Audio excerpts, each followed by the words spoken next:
Hello mga igsoon, maayong adlaw ninyong tanan. Dinhi ni bidyuha atong mapabinawan ang akong pagsaysay sa mga pagitabo dinhing dapita.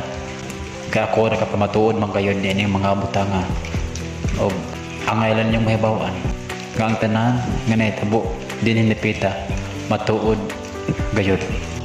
Mga igsoon, sultihan ko kamong tanan bahin sa mga panghitabo dinhing dapita. Gusto ko nga masayod kamong tanan katawhan sa tibuok kalibutan, bisan unsa pa ang atong relihiyon, kay usa ra may Dios ug ang Espiritu aniya na dinhi migamit og tawo sama kanato ug mipuyo nga kaniya aron madunggan ta ang unahuna sa Espiritu aron mapamatud-an ninyo kining mga butanga. Mahimo ninyo masahon ang sinulat ni San Juan 14. Gisaad ang Espiritu Santo. Basahan ninyo kini o mabasa nato sa ubos nga bahin niini ang pulong nga usa ka magtatabang ug sa pinulungan nga Grego nagkahulugan kini og kauban, giya o abyan. Ang Espiritu sa kamatuoran mao yang abyan. Aron mapamatud-an nausab nato kini, mahimo ninyong basahon ang sinulat nausab ni San Juan 16, ang buhat sa Espiritu Santo. Ana mabasa nato diha ang pulong nga mao ang apan inigabot sa Espiritu sa kamatuoran, tultulan kamo niya sa tibuok kamatuoran. Dili siya magsulti sa iyang kabulimong pagbuot, kundi sultihan kamo niya sa iyang nadungog, ingon man sa butang umaabot. Himayaon ako niya, kay ang aniya kanako mao iyang isulti kaninyo. Ang tanan nga iya samahan ako busa giingon ko nga dawaton sa Espiritu ang ihatag ko kaniya ug isugilon niya kini kaninyo. Mao kini ang pagkabuhaton sa usa ka tawo nga gamiton sa Espiritu. Magawali nga naagayod sa otoridad, dili magbuhat-buhat og iya kaugalingong mga sugilanon nga gawas sa balaang kasulatan. Siya ang matuod nga magbalantay sa mga karnero, kay hait mo kini og mga pinulungan sama sa usa ka espada nga duhay suwa. Musulti gayud sa kamatuoran, mapanton gayud og dili magdaig-daig sa mga tawo makasasala, kay dili man siya maghalad og patao piang nga mga mananap. Ug kun mohawa nagani ang Espiritu nga na kaniya, dili man usab kini matumba, kay nagputli ug namulaan man siya sa iyang kaugalingon. Dili siya matawag nga poses, kay nakahibalo man kini sa iyang gipanulti sa dihang magawas na kini kaniya ang Espiritu. Ug dili usab siya mudawat og suborno o bayad sa iyang pagwali o iyang pagpanambal, kay sama ni Kristo kaniadto nagawali siya nga naa sa ubos, nagawali siya nga wala na gunahon og suhol og bayad o suborno sa mga tao. Og gani dili mo usab siya kaniadto mahimong bari, kay naa na may mga pare nga yatagong-tungod sa amahan nga maghalad lamang og buta og piang mananap ug kanunay magdaig-daig sa mga tao. Apan karon mga igsoon, dili pa panahon aron magpadayag siya sa iyang panagway ug babot ra ang panahon nga mailhan ninyo siya. Ug kamo na ang maghusgan ining tanan, kamo na usab ang magtimbang-timbang niining mga butanga. Kay ako nakasabot na gayon, kay ang Espiritu magwali mahubad magayon niya kung unsay nahisulat sa balaang kasulatan, ilabi na kadtong mga pulong nga mga sambingay nga lisod kaayong sabton ug walay tao bisan ang mga Santo Papa ang makahubad niining mga pulong, kay ang Espiritu mao lang ngayon ang makahubad niini, kay sinulat man kini ug ang Espiritu mao ngayon ang nagmando niini sa mga apostoles kaniadto. Kanaman gayud kini sa balaang kasulatan, kay wala may naisulat sa Biblia nga dili matuman ug mahitabo. Kini tanan matuod gayud, ug ako ang buhing saksi. Kay ang tanan nga mga paghitabo dinhing dapita nagasubay man gayud sa balaang kasulatan. Tinuod gayud kini nga pulonga, ang espiritu aniya dinhi dili aron maghukom kundi makigusay lamang kay andamon kita niya bago pa siya mubalik. Ang pulong mo ay maghukom, dili ang espiritu ug ang iyang igamit, kundi mangaliyupo lamang siya ngadto sa amahan. Kay ang espiritu maura man nakahibalo sa hunahuna sa espiritu. Ito kamatang sa espiritu sa kalibutan, maayo ug dautan.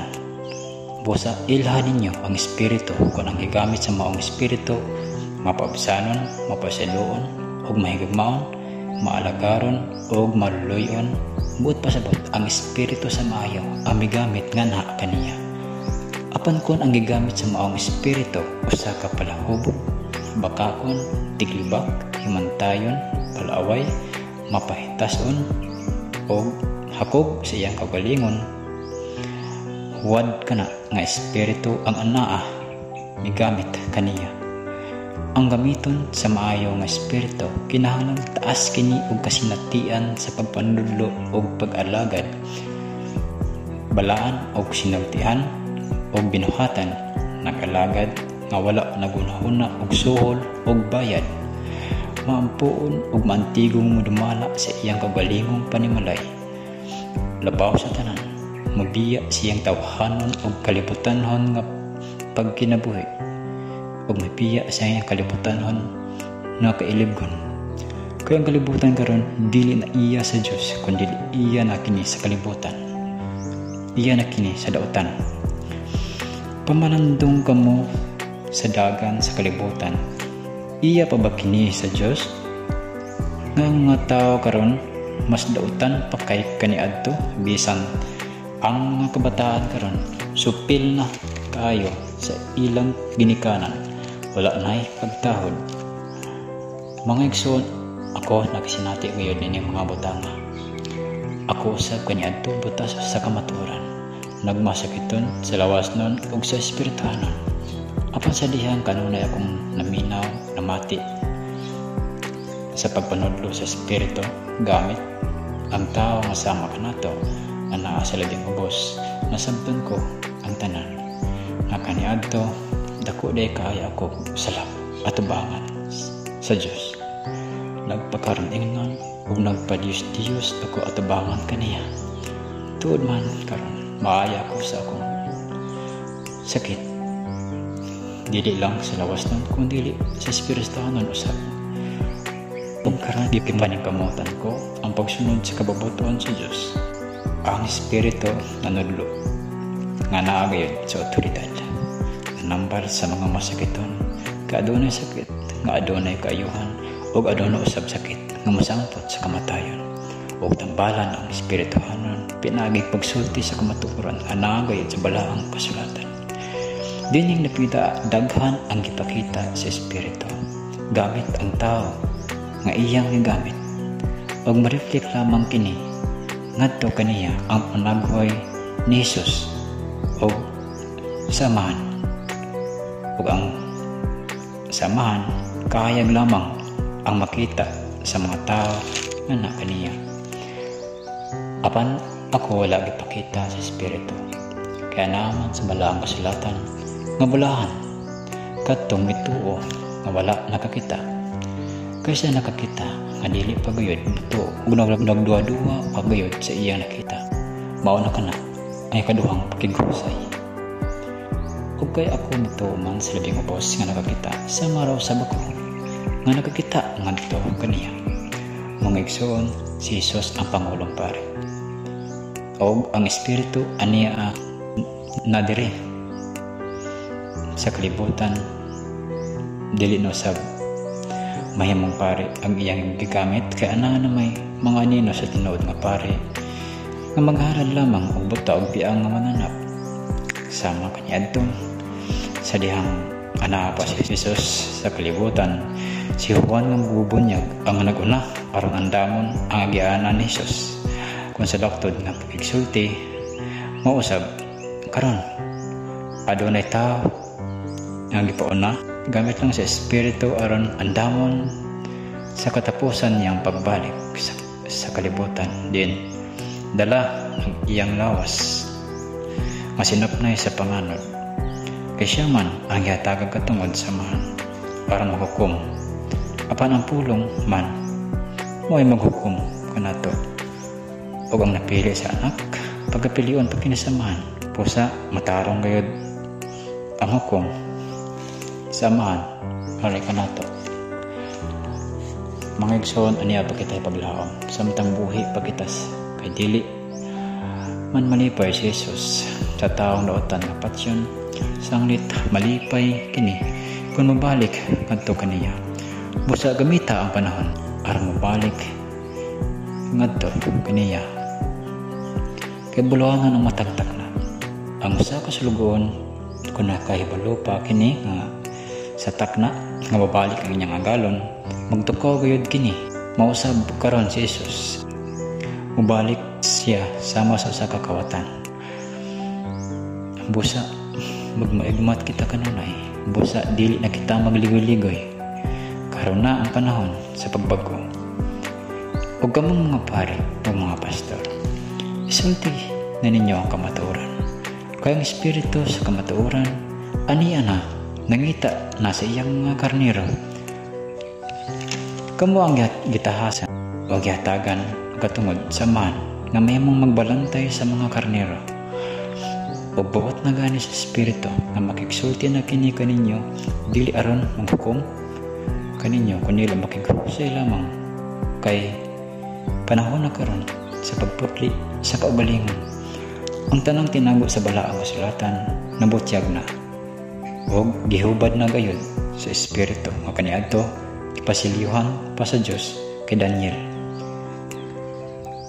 Aniya na siya mangandam na kita siyang katapusang pagbalik ug walay tao nga mapahitas o bisan mga mabahandianon ug mga propeta ang makasaksi niining mga batanga gawas sa taong gusto mangita sa kaluwasan. Karon na ang panahon sa pagmata sa taas natong pagkatulog bangon gikan sa mga patay. Kining tanan nga akong gipanulti kaninyo anahagid kana sa balaang kasulatan.